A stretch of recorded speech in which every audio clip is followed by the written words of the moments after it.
New Thought Media Network. We are a global broadcast network of positive music, media, and entertainment, inspiring humanity's evolution along the journey of enlightenment and creating a world of love, peace, empowerment, and prosperity for all. New Thought Media Network. Positively inspiring.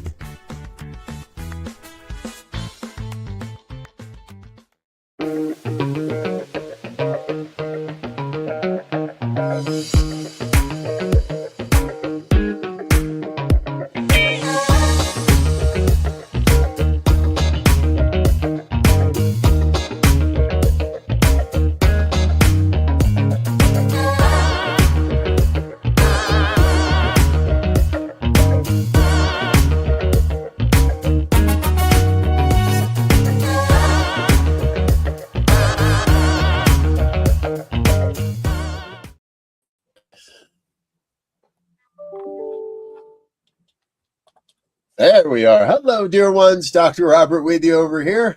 Rev Z right here. Okay, Reverend Pjae over here. And this is New Thought today for February 10th, 2026. Thank you so much for being with us. We're grateful you're here and grateful you're a part of what we're doing today. For those that are familiar with the program, Rev Z and I come together every Tuesday afternoon to have a conversation and with an amazing leader in the New Thought movement. And our guest today, Reverend Dr. Pjae Stanley, no stranger to the program. I went back in the archives. This is your fifth appearance with us on this program. I was going to say second or third, really? Yeah. I got you 4 other times. However, it's been like since August of 2023 since you've been on. So, okay, all right, that's okay. We let you sit in the green room for a little too long, I think, on this one. But folks, just a little bit. Dr. Pjae is she and I get a chance to share in the leadership. Yeah. Affiliated New Thought Network. We both serve on the board there, and it's always so much fun being with you. You bring such a light to those meetings, and you had me on your program just a few weeks back. Yeah. So, folks, check out the ANTN's Thought Leader Thursday. I was Dr. Pjae's guest on that program. It aired on the final Thursday of January, so you can catch that over on their channel on the archives. But Dr. Pjae, welcome back, and tell everybody a little bit what do we need to know about you to get started here today. Exactly. Well, I love, like, I have the same story that everybody else does. When you come to New Thought, when you finally stumble into, however you discover it, New Thought, it's just like you're just born again. Like, I'm just, oh my God, I'm finally alive, and just telling everybody about it. So I love what New Thought has to say. And it has to say that, it's just a world that works for everyone. So we don't have a lot of things, and I don't have a lot of things where I have expectations of you. I don't. What I try to do and what works for me is about loving people unconditionally, which to me feels like you're saying the same thing twice, because that's what love is, unconditionally. So to say love unconditionally is to say the same thing twice, because that's really all love is, right? Is to be that. But then what does that look like? So I'm always talking about what does that look like? Because I think the hardest thing that we have to do is to love ourselves. I had someone give me a little test, and they said, just write down, all the people that you love. Just write down everybody you love, your family, whoever it is. Just write down your list. And so we did that, and I did that myself after I finished. And they said, okay, is it complete? I said, it's as complete as I can think of. And they said, okay, is your name on it? Hello. Exactly. And your name actually should be first. But I think, and so that's part of what I work with my podcasts and with myself, with my congregation, is what does love look like, and putting yourself first. Because really, honestly, I don't think a cliche, but it's actually true. If you can't love yourself, I'm sorry, you're not able to love anyone else. It's not. You don't know what it looks like. Because to be able to love, give you for the things that you don't do, to feel like you do, how hard we are on ourselves. You're going to do that to other people. You don't figure out how not to do it to yourself. So that's the thing that I work on a lot. Right on. You're gonna leave us speechless here today. Well, as the saying goes, love is the answer. It Right. is it is the answer, and it's not a cliche. It feels like it's a cliche, but it really, if you actually know what love is, it is the answer. It's the only answer. It's the only one. It's, and so that question becomes just, how does it show up? What does it look like? How does it show up? And that's key, because there's that phrase that love is a many splendored thing, Yes. meaning that love is like a ray of light hitting a very meticulous cut diamond, and when Yes. it hits, it comes off in all Prism. kinds of Yes. colors and splendors, and covers so many bases It does. that when we look at love in that manner, there's not, we really realize that there's no place where love is not, and No then place. we have to figure out, what is my relationship to it, and how do I maintain activation with it. Exactly correct. And I think what we really seem to miss, because it's such a subtle thing, is how love actually changes a situation. If you're actually bringing love to it as opposed to judgment, because that's what we want. We think that love has to do with people being like us, and that you love the way that I love, and then if you don't, then you don't know what love is. It's really about you. Like, if you can't understand how they love, and why do they need to love the way you do? Why do they need to be and behave and all of those things? And that's what we put on love, but that's not what it is. You have to look at somebody and see who they are. We say the word, but how do we actually envision it that you're looking at the divine? If you think that, even if somebody's shouting at the top of their lungs something that you would just rail against at the top of yours, but you could still love them and look at them and say, they're the divine, and they're bringing this because it needs to be here. They need to be here.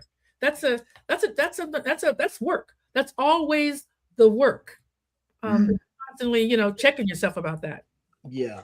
Yeah. And I've shared this with Robert before. My father would always tell me, love is something you stand in, not fall in.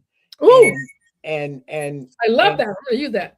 And we have been given this image of romantic love, which Yes. is something that is, portrayed as, I fell in love, but real love, as I analyze this statement, is something that I stand in, because it's not always honeymoon love. Sometimes it's knock down, drag out love, pardon the expression.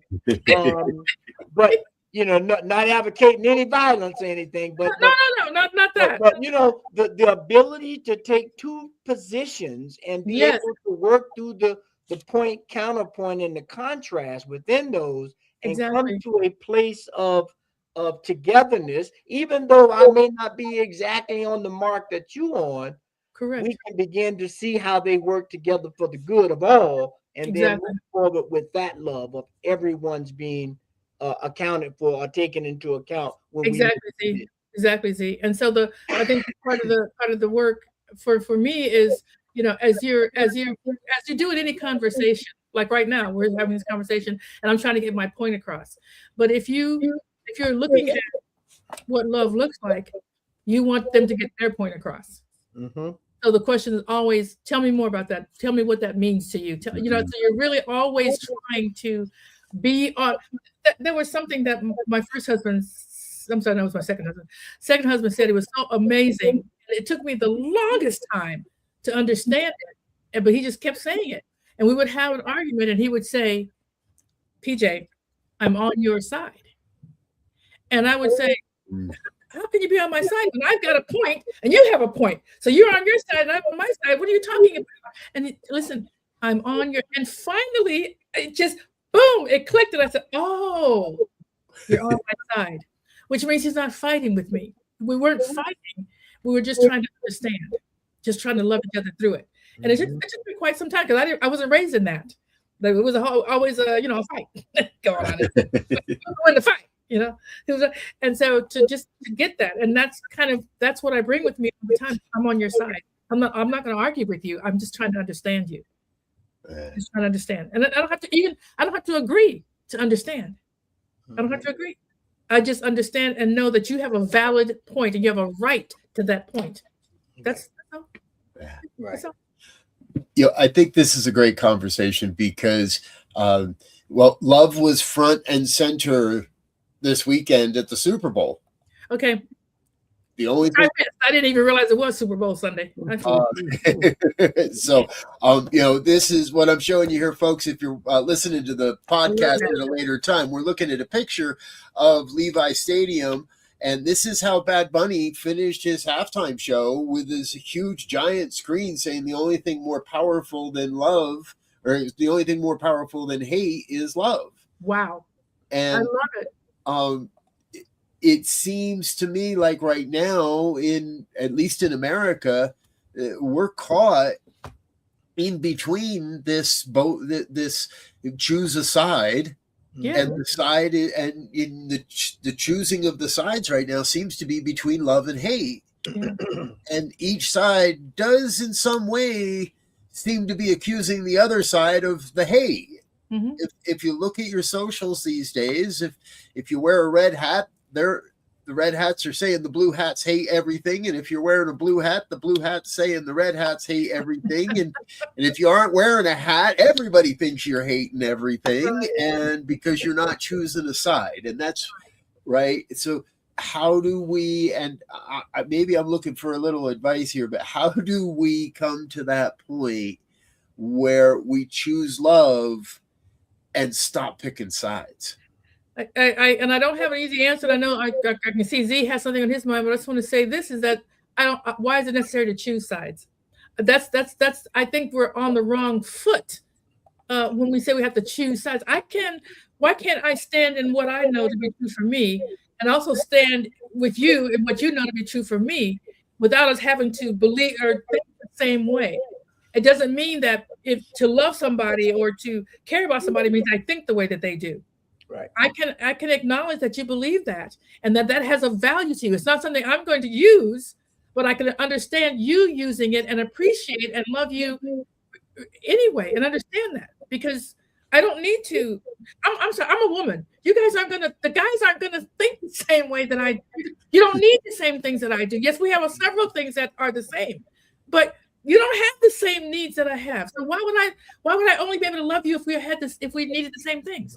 Well, how would that work? So I think that's part of it.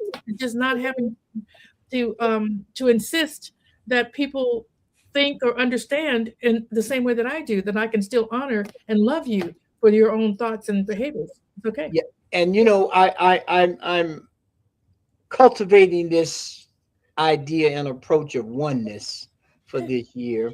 Yes. And when you look at oneness, i.e., 360 degrees, that means there are at least 360 points that we can move around the circle. And if we spiral, now we're at 0.1 and 0.2 as we continue to spiral up and out. So there are infinite number of perspectives on the wholeness of it.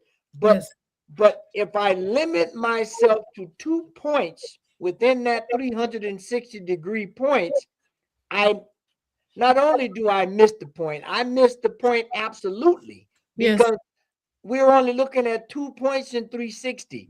Yes. And by making that evolutionary cycle, if you will, around the oneness, we begin to get a better perspective, and then we can allow for different perspectives. Like you said, there is no way for me to understand or speak intelligently, or I can speak intelligently, but I can't speak experientially from what it means to be a mother or what it means to have a baby, right? Exactly. Z. And so that's what we have to work with. Exactly. And so, we don't have to experience the same thing to appreciate an experience. Yes. To love somebody through their experience that they're going through. And in fact, what a boring, what kind of a robotic world would we be living in? That would be just the most boring, unexciting life. I can't understand the need for that. But there you have it. And so I think one of the things we talk about in New Thought We talk about the work. And the greatest work to me is within me. It's me. It's me challenging me. It's me saying, I ask myself all the time, why is that true? I'll say something, I'll say something, I'll make a point. I think it's it's just what why is that true? Is it true? Why is that true? Like, what makes that true? And a lot of times I'll ask myself, where does that thought even come from? Is that your thought? Is that a thought from out there? Is that a thought your parents gave you? Is that a thought that actually works for you? So we have all of these thoughts and beliefs we have never even challenged and said, where does that belief come from? All Black people have rhythm, and something we say a lot. We don't do that. We who? Black people don't do that. Men don't do that. White people don't. Am I white? That doesn't make any sense. So that whole nonsense about we don't. So where does that come from? And you have to examine instead of doing autopilot all the time. You can just challenge your own thoughts. Why do I think that? Why is that? Is that working for me? That's all. And so the work is always with you. You don't have to keep looking outside of you and expecting somebody else to change. Are you kidding? Are you joking?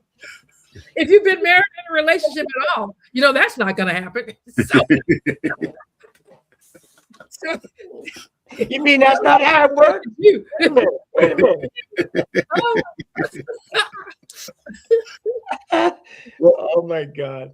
And I think you're hitting on something here that's important because we do. It's like ingrained in, I'm going to say American culture because I can't speak for all cultures, but it is ingrained in an American culture that we have the right way and we have the wrong way. And it's my way or the highway. And I'm kind of struck in this conversation that this is sort of what the transgender culture, let's say right now, is, I think, helping to show Americans is you're not kidding. Our old systems, our old binary systems, right, wrong, black, white, good, bad. Yeah, girl, boy, yes. They don't hold up under the lens of cultural and human evolution. Exactly. And this is what I always love about New Thought, and I use it a lot, is we are serving the evolution of human consciousness. Yes. And human consciousness is coming to a greater understanding that you get to be you. And it's not for me to say, hey, no, you were born this way and you got to be this. You get to be you and you get to tell me who you are. And then it's my job to say, okay, how do I approach the you that you're telling me you are? Yeah. How can I serve? How can I help? What do you need from me to love you? What do you need from me to feel loved, to feel accepted, to feel seen? What do you need? How can I help you? Yeah. How can I love you? That's again, part of what this whole unconditional love is. How do you want to be loved? And why can't I do that? Why can't we do that? Just love somebody the way they want to be loved. What's the problem? Yeah. So, these are the to me, the quintessential questions, the essential questions of life, and what it's really about and how we serve in New Thought. We really try. And of course, we're human beings and we have our own baggage that we bring to the table. And so, but that's the point, isn't it? That's why I keep saying that the work is ours to do individually, because I can't change Robert's baggage. I don't know what Robert's baggage is. I don't know what that is. I don't know. What do I know? All I know is the crap that's in my head, and that makes my heart hurt. And anytime that I have a thought that separates me from somebody else, that's baggage. That's nonsense. And I want to look at it. I want to look at it. I want to say, what's that about? What makes you say that? And if I can get in conversation with someone, if they'll allow it, I'll get in conversation with them. And I had this thought. Tell me about talking. What is that really? What am I looking at? What is it you want? Whatever. Yeah, and that's key, because one of the anchors of love is communication. Absolutely. Right? And if I step into the conversation being open with the fact being fully known that what's clear to me is clear to me alone and nobody else. Exactly. And so the only way for us to begin to do that dance is to have that conversation and not try to change anyone's mind or position, but to say, here is mine, here is how I understand it and why I may see it this way based on experience, whatever. Now, what's your point? How do you see it? And now, because the mere fact that you can give a different side of it means that it's more than what I'm looking at. So now we got to do the dance around. We got to go around this and do, you know, as the dance was, we got to do the hokey pokey and turn myself around. And that's what it's all about, right? So, what it's all about. Exactly. And I just wonder, you know, what is the fear? You know, what is, because it's, you know, anytime you don't want to look at something, there's a fearful thing. What do you think you're going to see? What do you think you're going to find? You're only not getting into conversations because you think something negative is going to happen. Well, okay, but if you just hold on to that, nothing, all your negative thoughts are going to be in your head, and it's going to be there. It's going to be in the way that you project, the way that you, the thoughts that you have for someone. What I was saying earlier about love and how unconditional love, how it changes, it actually changes the energy. People feel and know when you accept them whole. When you come to the table and you're not coming to judge, you're actually just asking a question. Tell me about that, and you really mean that. Not tell me about it so I can argue with you, right? I'm just going to let you talk long enough for me to get a point that I can argue with. Well, tell me about that. And people can feel when you're with an honest question. Yeah. And you know, you bring up the point there with the argument piece. Argument is very different from debate. Exactly correct. And so, you know, what we're encouraging, I think, in terms of love and communication is if there's not a clear consensus of how we are coming at this, then we debate, i.e. we bring forth our evidence and our points of interest and contrast to not convince you, but to broaden the playing field. Correct. And to have more assets, if you will, available to us to make better decisions. Correct, Z. Correct. So this is what I have. These are the thoughts I have. These 10 thoughts. Okay, look at those 10 thoughts and tell me what do you add? What do you think you could add to a point that I have? Or that point's not even on the table. That's not how we see it. So it's not about an argument. It's about just looking at it and saying, oh yeah, I love that. Okay, well, let me add to that. Let me share with you, because it's about sharing and understanding and the communication you talked about earlier. And that's what love looks like. Yeah. To me, that's what love looks like. Yeah. I'm hearing love as communication here tonight, because one of the things I'm reflecting on, and I think anybody that's ever been in a long-term relationship, in a marriage or other relationship, recognizes that I think I'm a mind reader. I think I know what you're about to say, and I think I know what you mean. Going, because we've been married for a long time. I know what you're about to say, and this is I'll raise my hand, folks. This is a personal thing I'm working on. Is not jumping.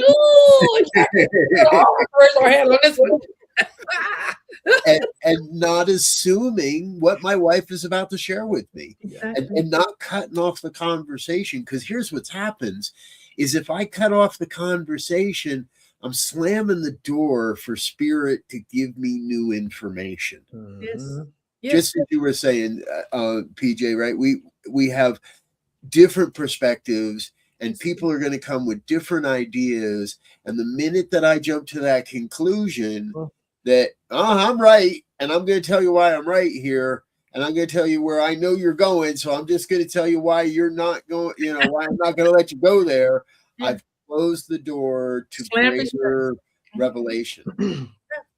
And there's a skill here that needs to be brought forward and for all of us to try to cultivate, and that is how this is where I'm trying to get better at meditation.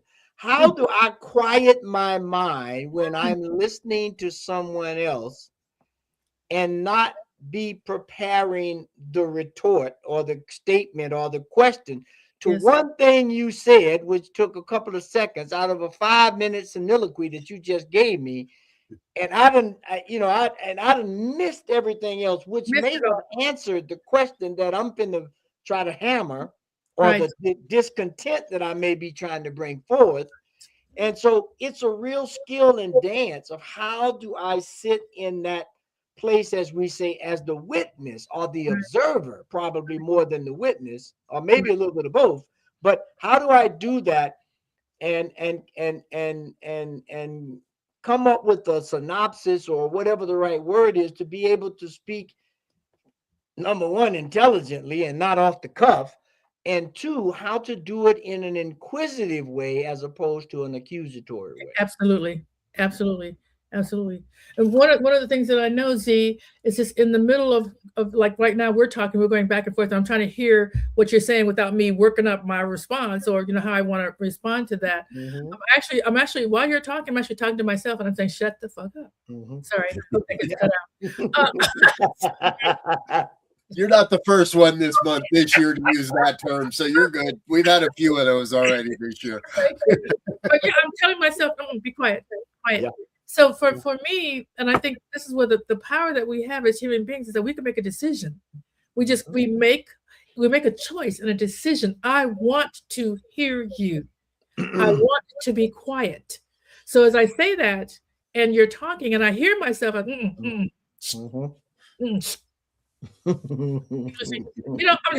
listening and talking to myself at the same time, because it's just an automatic where there's stuff that rises up in our minds because we've had experiences, and there's no way for we're intelligent to have experiences. So as you say something I think I've experienced, a thing pops up and hear the whole thing. Hear the whole thing. So it's a constant quiet talk in my mind because I absolutely do want to hear you.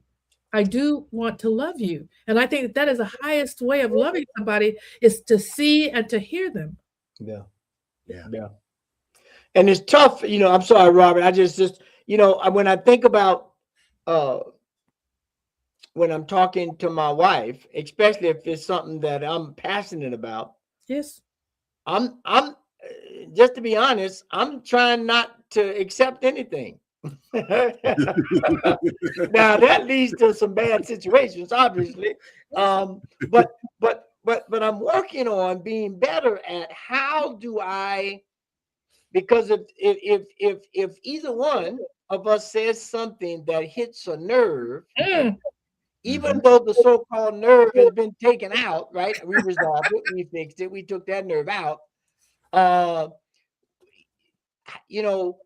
The idea of how do we really forget or forgive is a better way. How do we really forgive and not be encouraged or inspired to speak to that thing that was forgiven, but how do we look at it as a balm to keep putting on that scab or putting on that wound to relieve that pressure so something else can take form. I got you. Yeah. Right. I know exactly what you mean.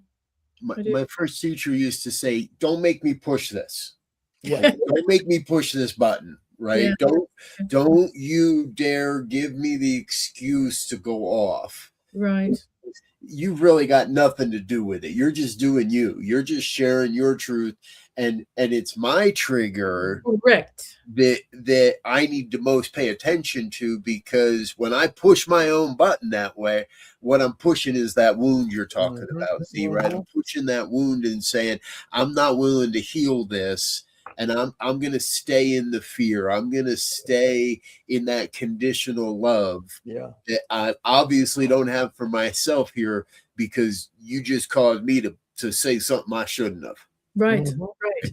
And then I'm going to be beating myself up for a while because I didn't show up the way I wanted to show up. So now I got to beat myself up for a while. It's insane. Yes, that part. See. And then I come back and say, I'm sorry. Yes. I'm sorry. Please forgive me. I love you. And do the whole Ho'oponopono thing. So we come back for whatever to talk a little bit about forgiveness, because you brought that up, and that's a part of how does that happen? How does because that's part of the love and forgiving yourself. It's not even about forgiving. It's about forgiving you. How do you do that? Exactly. Yeah.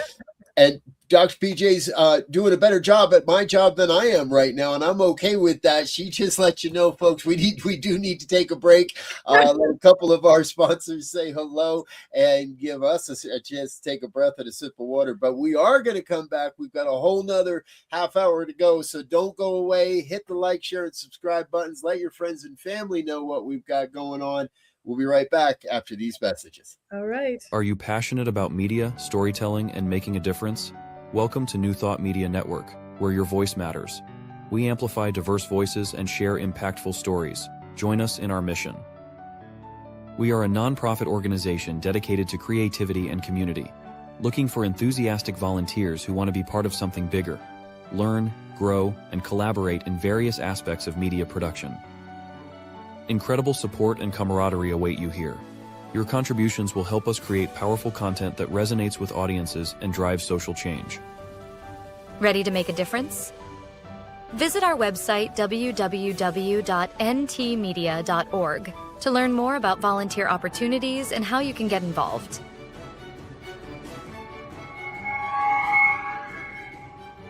Find our volunteer inquiry under the Engage tab on our website, or visit www.ntmedia.org/volunteer.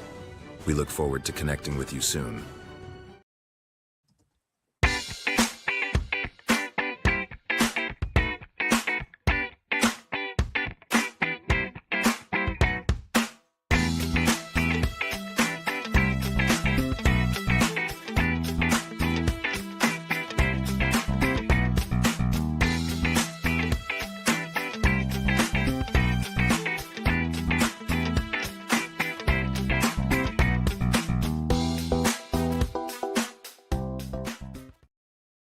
And we're back with more of New Thought today on the New Thought Media Network. Reverend Elzia and I are here with you every week. And our guest today, Reverend Dr. Pjae Stanley out of Texas. And as we've said already, you're one of our top appearing guests. You've been with us. This is your 5th appearance. And New Thought Media Network's just about to turn 6. So we've got you on an average of once a year. That's pretty good. I'm grateful you're here today. So thank you for having me. I love coming. I just feel very free to say what I need to say. There's no restrictions. When you just PJ, come and do what you're gonna do, girl. Exactly. So, and in our last segment, something hit me that I realized. I put out a post yesterday, day before, and the title of the post is Deepak Chopra and the Question of Spiritual Accountability. Mm-hmm. And on that post, someone put a comment that said, hey, not to be negative or anything, but Deepak's in the Epstein files. And I'm like, yeah, obviously you never read my post. You didn't read the article. Because the article is all about why New Thought must refuse the bypass and demand ethical clarity. And I kind of like to hear from you guys, from both of you a little bit on that, because it seems like this is the topic of the day. And not just because a high-named guru ends up being named by some people and some accusations and stuff, but it seems like it's in so many places around New Thought. This concept of integrity and ethics. And it feels to me that in some ways that's been a place where we kind of turn the other cheek a little bit. If it's all good, if it's all one, it's all good.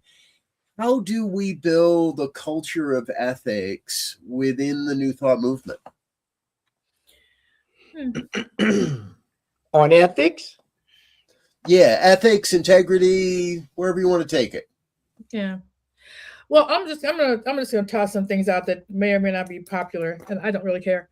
But the thing is this: whatever Deepak has said, all the words, all the books, whatever he's written, if that's helped you, if you've heard whatever he's showed up, and I know this Epstein file looks like pretty much everybody in the U.S. is going to be ending up in these files. It's unbelievable. I don't know what all has gone on. And I don't know what goes on in somebody's life in any one area or another. As you go through life of 60, 70, 80 years, things happen. It doesn't mean that you haven't lived a life of integrity. And yes, you may have slipped up. The thing is this, is that you're asking for someone who has a spiritual consciousness to be a perfect person. And that's just simply not going to happen. It's not going to happen. It doesn't mean that they haven't spoken truth. So I'm looking for the truth. I'm not looking at this man's life. I'm looking at his truth that he's spoken. And you know truth, and I know truth, and it resonates when I hear it. Whatever he has done, it hasn't changed the fact that he's spoken the truth. And he has to deal with the other things that that has to do with it. For me, integrity is a huge thing, but I'm not always doing exactly the best thing, the highest thing, because I'm a human being. So I don't want to be judged by my worst moment. We don't want to be doing, and I don't want to be judged at all. But if you must judge, I don't want to be judged by my worst moment. Right. And okay, yes, things happen, and yes, people have done some things. None of us, and I don't even know how Jesus Christ was, because people are telling that story. We weren't there. We don't know. None of us are that. We are human beings, and we live a life with as much integrity, whatever we say it is. But we're going to make mistakes. We're going to stumble. We're going to fall. We're going to look at ourselves and go, "Oh man, that was not good. It wasn't good." Now, so I don't, not having any idea. I stay away from that kind of thing. The whole whoever's doing bad, the Epstein files, and any other negative things. That doesn't move my life along. I don't need to do that. Those people are not in my life, so I don't really read that. So I don't really know that much about that. But I can tell you this. I have read a lot of things from Deepak, and I have lived and loved and understood a lot of things from what he has said. So whatever he's done there, and I'm not judging that. I'm not saying it was good or bad or negative. I'm saying I have still learned from the man. That's all I'm saying. And you brought up Jesus, and Jesus clearly stated, and is referred to often, he or she who is without sin cast the first Okay. Oh yeah. So that's first and foremost. Okay. But if we go back to that ancient scripture called, the creation and evolution of life, it is just that. It is not a life of perfection. It is a life of evolution and transformation. It is. And if we just take the body as the holy temple, there are organs in the body, gallbladders and things of such, that they have a purpose, yes, but it is possible that we have transformed beyond that ideal thing, and you're able to take that out and live a completely full life with happiness and joy. And all of that to say that we are put in certain situations and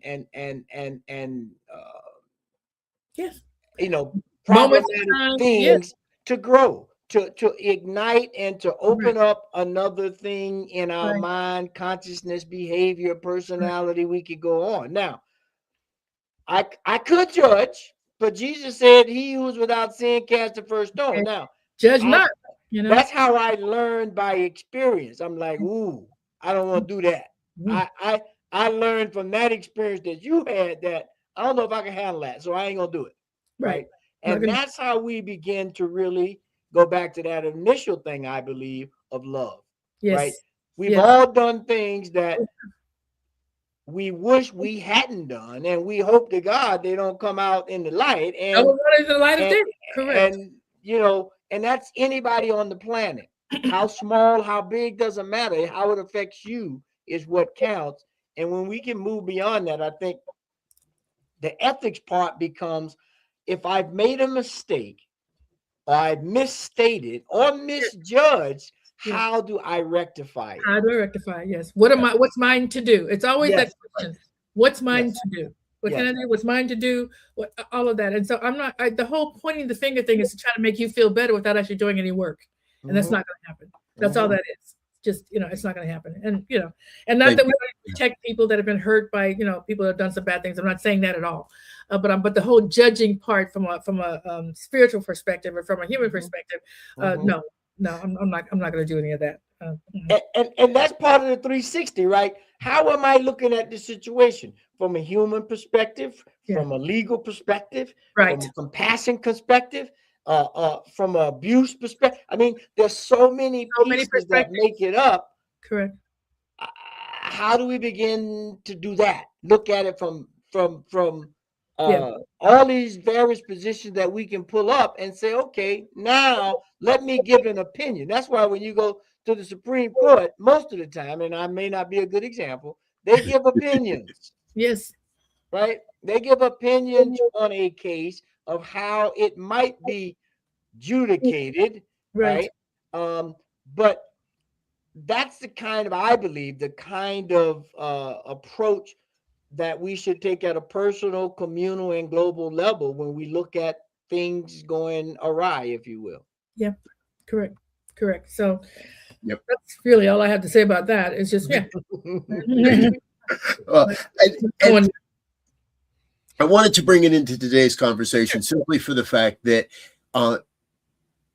we sometimes are accused, New Thought as a movement is often accused of whitewashing some of these things, of pushing these things under the carpet and pretending they don't exist. Yeah. And I think that I've been using an example privately with some friends that there's a musician I really like, musician who was called out in 2020 in the early stages of the Me Too type movement.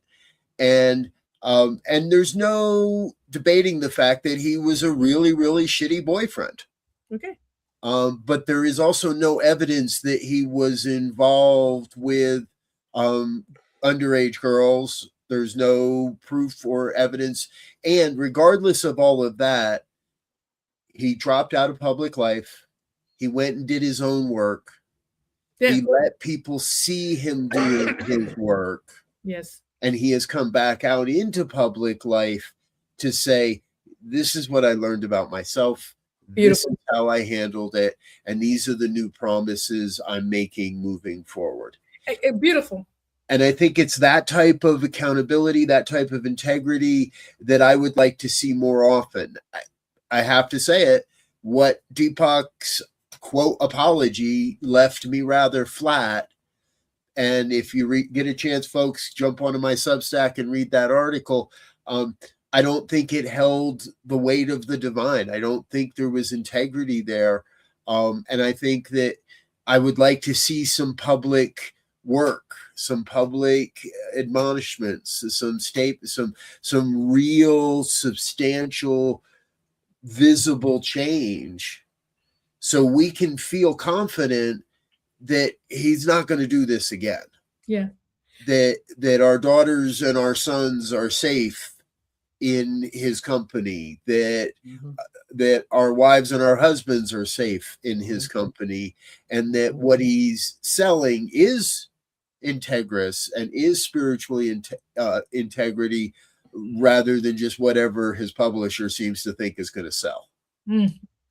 Exactly. I think we're at a both end in this. And I think that, and I agree, I don't want to see anybody, I didn't burn his books. They might not I might not teach from his books for quite a while unless I were to see something like that. But we don't want to throw out what good was revealed. I just might look for a new source to share that revelation from for the time being.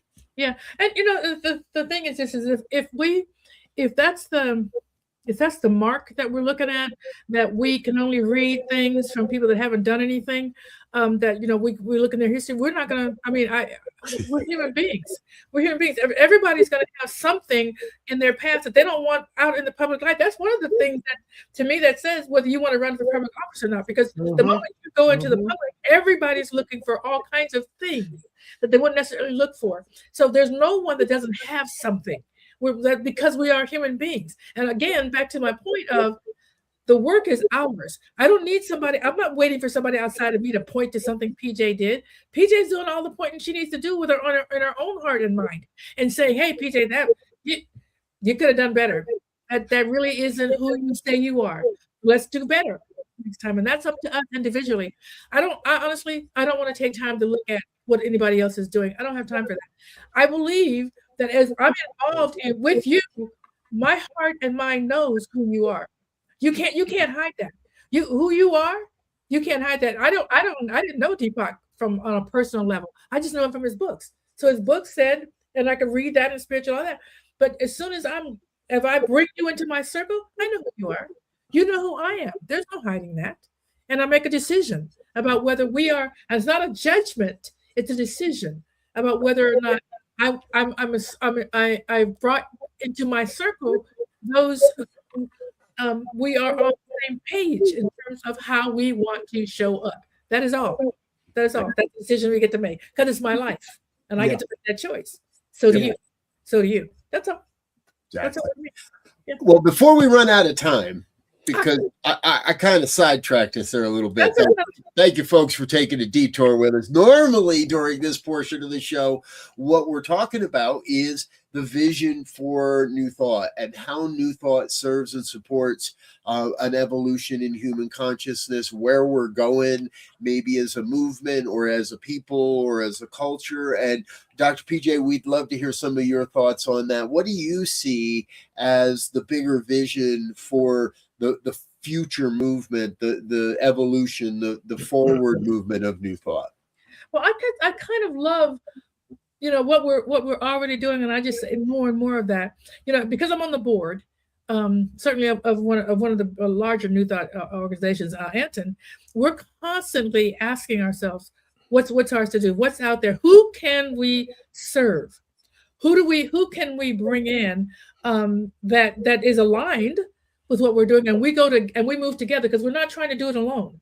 It's always about who else, what else, what is going on, how can we help? How can we take our energy, our time, our talent, our money, and put it out there in the world to serve those who are doing what we're talking about? And that is that whole, as we talk about the green growing edge, New Thought is about saying it's about spirituality and not about religion. It doesn't matter how you serve. It's about what you're serving. It's about what what you're serving, what you're saying is, and it's about humanity. How do we love? How do we help? How do we serve? That's what we're always asking. And New Thought, Anton, New Thought of the communities that I know, are always saying, what is that? What's there for us? What's out there for us? And we're asking people to share with us what's going on in the world for you. What do you need help with? How can we help you? That's a question we ask all the time. How can we serve? How can we help? And I don't know how else you could grow if you're not asking that question in a very sincere way and backing it up with our talent and our time and our treasure. That's what we do. So that's what I think New Thought is about. And I don't see it slacking off. I see it continuing to ask those questions and continuing to look out there and see what's going on, who needs help, and what's ours to do. That's the question. My opinion. Yeah, that precious word of service, I think, is key. And I, Robert knows, and I love to use the human body because I can make it real personal. And when we look at the various parts of the body, pick one, doesn't matter, or again, a system. It is in service to the maintaining of the whole body, the whole person, the whole entity. Yes.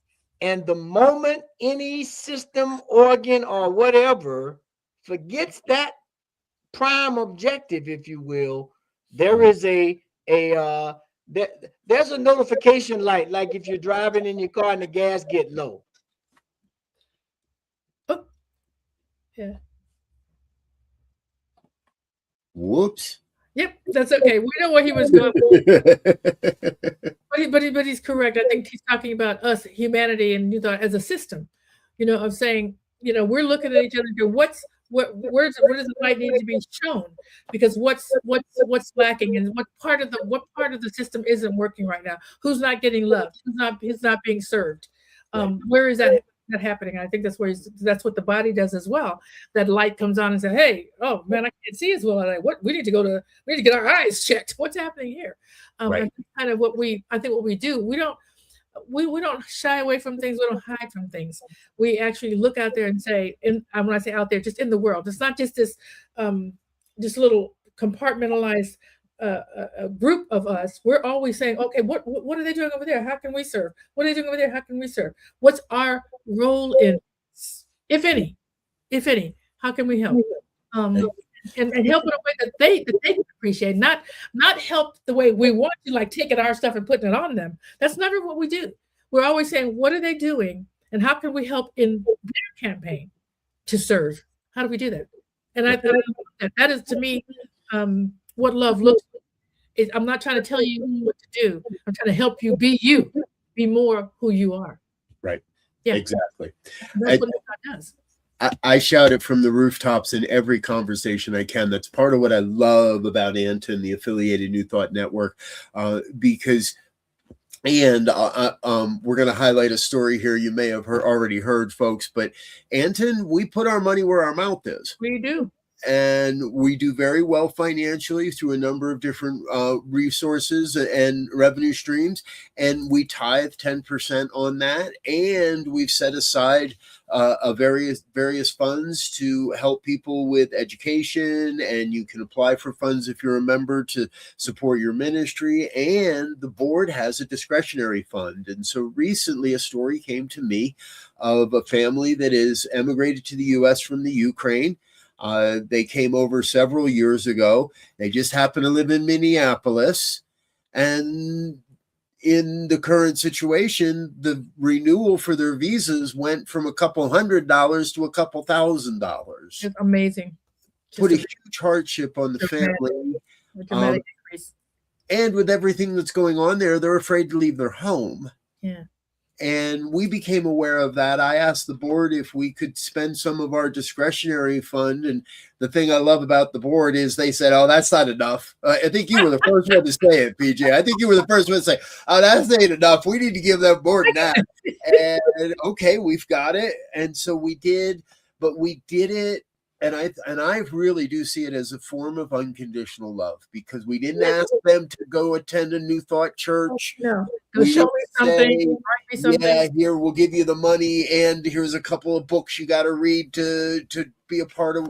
Right. Or hey, you have to even. We didn't even put a condition that they have to buy anything back out of that. No attachment. Just completely unconditional here, and we move quick. So I already have talked to our liaison who's handling all this. She's already gotten the money. She's already put it in their hands.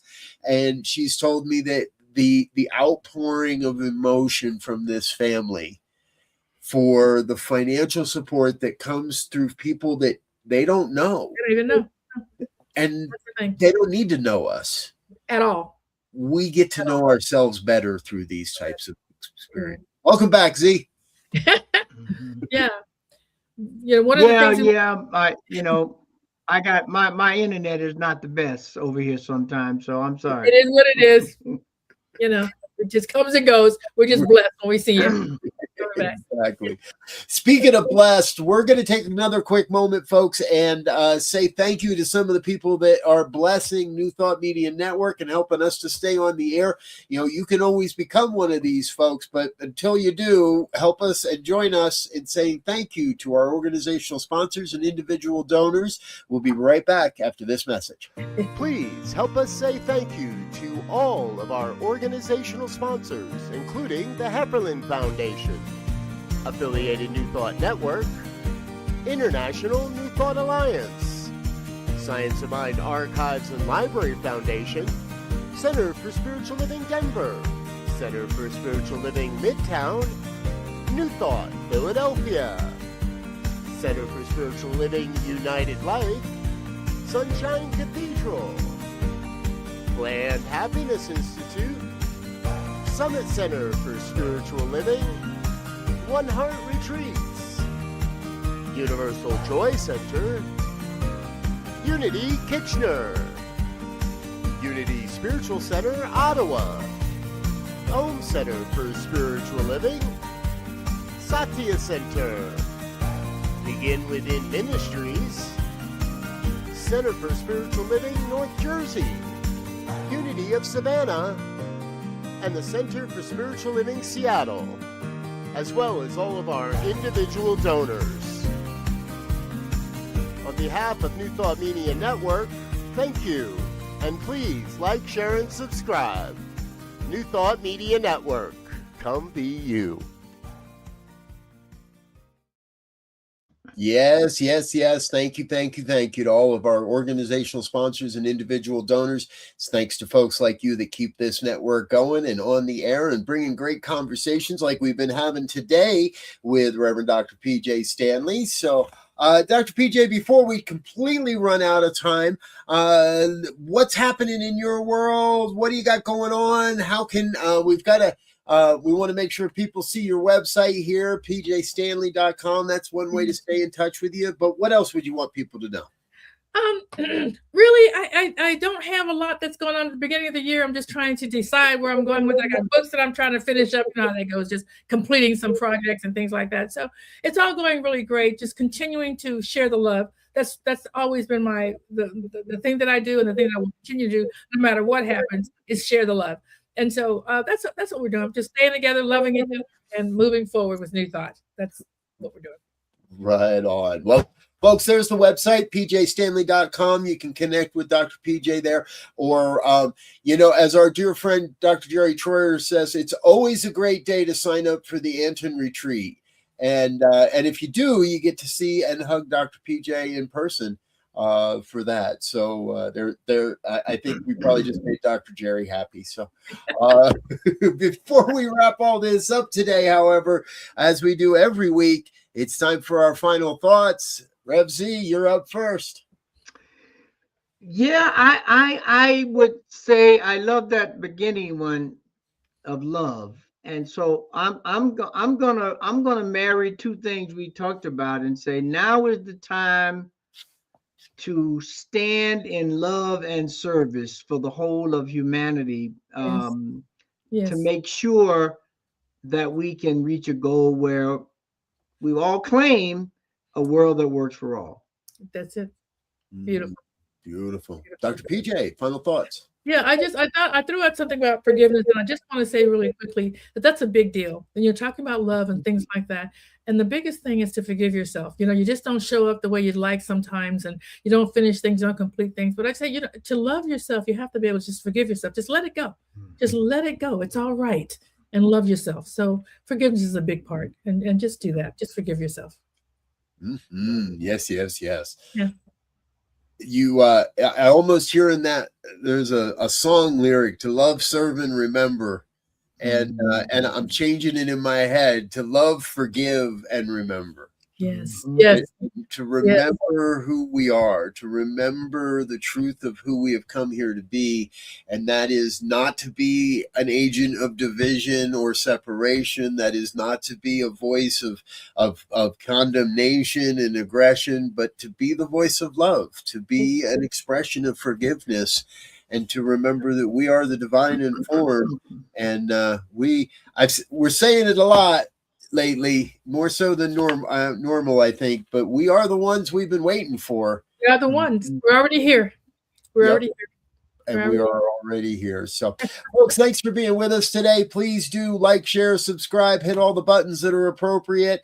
If you'd like to catch up with this episode or any of our past episodes, you can go to our YouTube channel. Over on the playlist section, you'll find a playlist for New Thought Today. And you can go all the way back and watch. And if you go in there and just search Pjae, you're going to find all the episodes we've done together. So you can see how our conversation has progressed over the year. But Dr. Pjae, thanks again for being with us. Thank you for having me. It was wonderful. Always wonderful. Always wonderful. Great to see you as well. Yeah. Everyone else out there, we wish you peace. Until next time, at least, we wish you peace and richest blessings. Yes. So it is.